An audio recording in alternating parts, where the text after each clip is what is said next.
Okay, the market's changing again. So this week's been an interesting week, together with APRA tightening up lending and together with a lot more stock coming on the market. How's that going to change your opinion of buying, potentially selling? Let's talk about it. Stay tuned.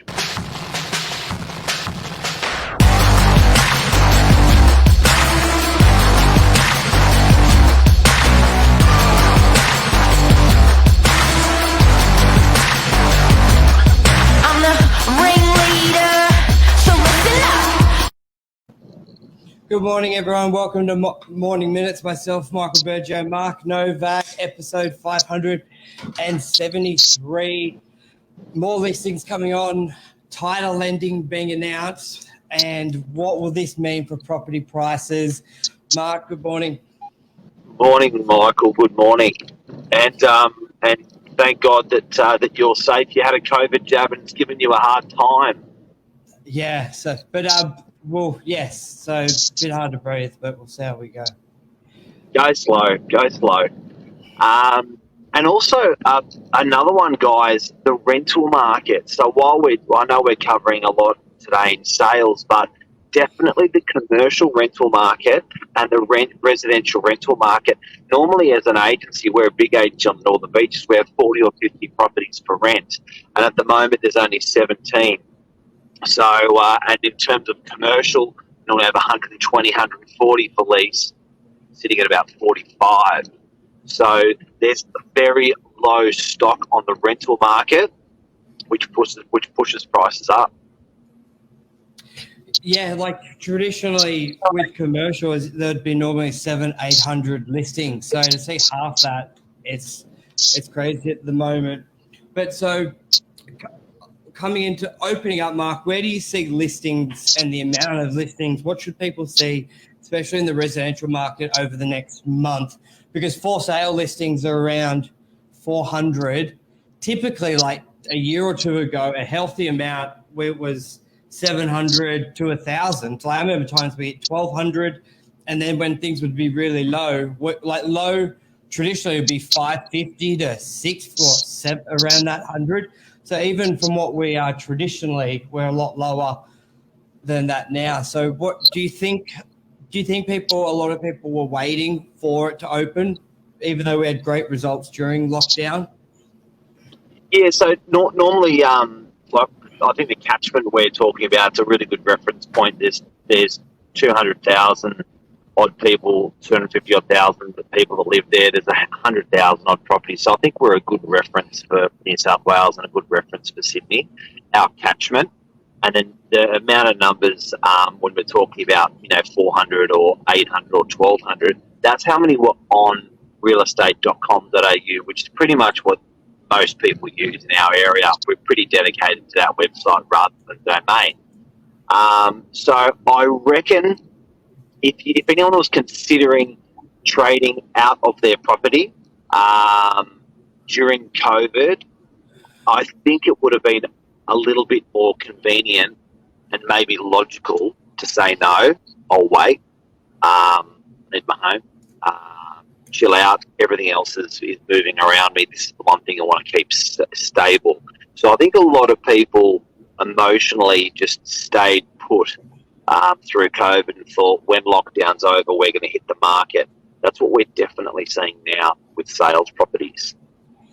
Yeah, and I think as much as sellers did that as well, and we saw that with the amount of listings, like it's clearly a lot less volume. Auctions were only getting 500 to 600 go to auction on a Saturday, where it would normally be 800 to 900. So there was a reduction on the seller side. So you may think, well, if they all come onto the market now, there's going to be a lot of listings. But we can't forget on the side of the buyers as well. Think how many buyers weren't going to properties for the same reason owners weren't coming on. And I think we sort of forget the drop in buyer numbers, I reckon, in perspective, because results were so great. Like things were selling, there was lots of competition. But even at 10, like we saw in sales, there was that reduction in buyers. So there's going to be so many more coming to the market when things are open. Because think how rare it was for a buyer to buy a property like through Zoom. We saw a lot of properties being sold sight unseen. And just think, as crazy as that sounds, there'd be more people who wouldn't even look at a property if they couldn't physically go in there and touch it. So I think there could be a balancing out. Yes, more listings are going to come on, but so many more buyers that are going to come out of the woodwork. I don't think we got many passive buyers, Mark, like the one who doesn't need to buy, but he's sort of umming and ahhing. But sometimes if they've got nothing to do on a Saturday, they'll just go to some properties or look through the buyer who would traditionally look through the paper, see something they like and jump on it. So I think our market did not have a lot of those buyers. There were always buyers who are selling as well, doing a change, upsizing, downsizing. So I think it's going to be very interesting. I think this is going to be a lot more activity, and prices will probably, Now, obviously, it's some huge capital growth. We've seen, I think, in a lot of housing suburbs in Sydney, houses have done a little bit better than units. Yeah, I think we could. Would you agree with that? yes. COVID. And good morning to Kane West. Guys, this is a live show, so if you want to ask any questions, make any comments, make sure you're on Novak Facebook, and we'll entertain your questions or comments. So, Virg, another thing, being such a buoyant market, everyone was worried about the bubble bursting. Everyone was worried about the government slowing the market down by increasing interest rates, but they were given, on the other hand, the assurance that, you know, you can fix long term at a pretty low rate, bond market's low, she'll be right, mate. But they've come through a back door in order to slow down and to regulate our market. So with more stock coming on the market, that's going to put a little bit of pressure on pricing, so it won't go up. I don't think it'll go down. I'll talk about that in a sec. But do you want to have a chat about that, what you're seeing with the APRA changes? Yes. So James and I touched on this on a show last week or a couple of weeks ago. So tomorrow's news today, APRA have announced that they will be changing the buffer that brokers are to assess your borrowing capacity. So in long story short, when they apply for the loan, let's say the interest rate's 2%, they pretend it's 4% to make sure that you can still pay it. So they want to know there's a buffer there. And that was a lot. I think that was what reduced down to 2.5, and I think even waived. Here it is on some lending. I remember. Was it waived completely, or there was a big change a year and a half ago with this buffer? I think it was maybe reduced from 4 to 2.5. Or there was a change, and we saw the market soar. And now the APRA are basically saying we're going to increase it. So you may have been able to get a loan for $2 million last week, but with these changes, you may only be able to get 1.9. So big change. And when you increase that with more listings, there could be about some readjusting, but we won't see that for 3 to 6 months because, Mark, if your loan's pre-approved, it lasts for 90 days. So the assessment will be anything new. So if you've got a loan approval, you should really want to jump on it now. And if you want to know the effects of this, you need to be looking 6 months in advance. So it could be the perfect storm in terms of buying for a buyer, because there's more stock coming on the market because people are going, you know what, COVID's the lockdown is over. I'm going to list. So it could be a lot more coming on. Something that should be mentioned about stock coming on the market.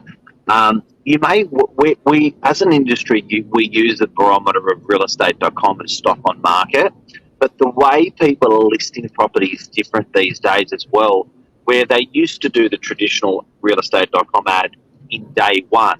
Now they're inclined to just listen to going on to doing a pre-market with an agent that does pre-market well, and it doesn't hit that radar. So I certainly know with our office, when we're saying we've exploded with listings, if you actually went on to realestate.com and looked at our office, it's the same amount of listings as the month, 2, 3, or one month before. But in terms of our stock that we're currently holding pre-market, that's where it's exploding. And talking to clients, we're even further than that. Talking to clients, the people that are signing an agreement to go ahead with this, it's gone bananas. So that's interesting. Yeah, so all in all, it's going to be a very interesting quarter and quarter two to watch to see where the market goes. I think where everyone keeps asking when it will drop, but I think people just need to realize it's not a drop. It will be a new level. I don't think we're going to go. There'll be swings, obviously, of a couple percent. Let's say the average is 2 mil. There'll be times that may drop to 1,095,000. But I think the days of it being 1.5, let's say for the median price, 1.7 are probably gone. So I think people need to people think just because the market went up 50% that we could drop back down, and this year never happened. But I can assure you we're probably at a new level. So, yeah. And I think with residential leases, come on. So, yep, go well on. done. I was saying once people realise that as well and accept this is a new level, then I think there'll be another flurry of buyers to the market. I still think people are in disbelief. And wouldn't you? If you're looking at a knockdown for 1.2 in Narrowena, now you're at 2 million, you'd be like, what happened? It's only been a year and a bit. Surely it will go back down. And it's good news for buyers. More stock is good news for buyers. So that may be enough of a motivator for people to jump on the bandwagon and buy because there's just more stock selection. And it may be a good thing to get a buyer on a bandwagon and sell their unit or sell their property because they've now got a choice of a plethora of stock. So a lot of people simply didn't list their property for sale because there was jack to look at. But something that's really important to mention is that rental market. We haven't had in the rental market, get this, property prices for a house on the Northern Beaches has doubled twice in 10 years. It's gone up 200%. Rental prices in the last 10 years has gone up, what? 10 years, 50%, I think, or less, hasn't it? RP data. It's about 10 or 20%. Have a look on your RP data for DY units. So I think for landlords, your time has come for some 27%. How much? 27. 27% in 10 years. Yep. And it's done 200% for houses in the area in the last 10 years. So there's a big differentiation there. So I think the rental market, guys and girls, are going to start doing better with. So as a landlord, get your finger on the trigger for rents to go up in the next year or two. As a tenant, try to get a longer term lease so your rent can't go up. Because if you're on a lease, your rent can't go up. So tenants try to get some tenure. So I am seeing that. I'm seeing some tenants asking for a 2-year lease these days, which I think is really interesting. Perfect. Awesome. Anything else you want to add on to that? Have a great day. It's Saturday. The weather is a cracker. Got heaps of new properties coming on this week. It's good times. We're unlocking on Monday. Yeah, it'll be good. Cafes, restaurants. And Burge, thanks for doing the show, everyone. Burge is struggling with his chest, and mate, you're an absolute weapon. Thank you. All good. Cheers. See you, mate.